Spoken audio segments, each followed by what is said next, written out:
நம்ம எல்லாருமே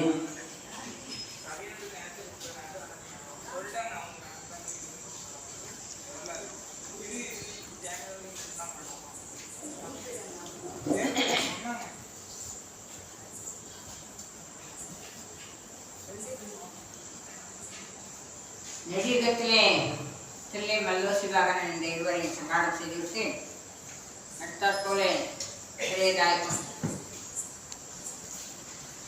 ஒரு துண்டை சூரன் சிங்கமுக சூரன் என்றும் இரண்டு சூரன் என்றும் கிடைக்கிறார்.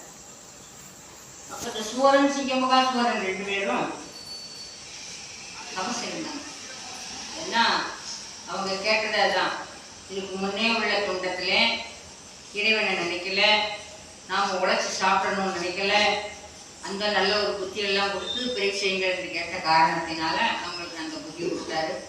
அவன் இறைவனை நினைச்சு வரவாங்கன்னு சொல்லி தவம் இருந்தான்.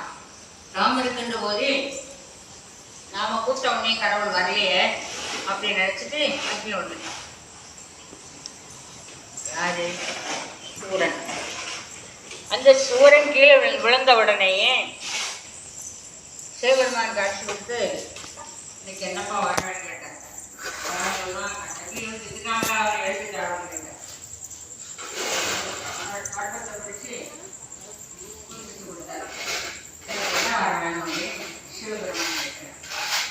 அப்போ அந்த சூரன் 2 பேரும் கேட்கிறாங்க, 5 முகத்தால் என்ன இறைவனுக்கு 5 முகம், 5 முகத்தாலும் அழியாத வர வேணும், எந்த மன்னர்களாலும் அழியாத வர வேணும், எல்லாரும் எங்களுக்கு தொண்டு செய்யணும், தாங்கள் வணங்கக்கூடியவர்களெல்லாம் தனக்கு ஏவல் பண்ணணும்னு சொல்லி எனக்கு வரங்க.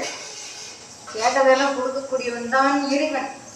நாம் எதை கேட்டாலும் கொடுப்பார். கடைக்கு போகிறோம், இந்த கடையில் இருக்குது கடவுள், கடைக்காரர் கடவுள்.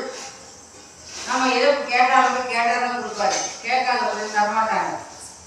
சின்ன பிள்ளைக்கு போனால் மிட்டாய் தாங்கன்னு கேட்கும், கடலை தாங்கன்னு கேட்கும், அப்புறம் என்ன புத்தகம் தாங்கன்னு கேட்போம். நம்ம போனால் ஏதாவது காய்கறி இருப்பாரு, பூஜாமங்கள் கேட்போம்.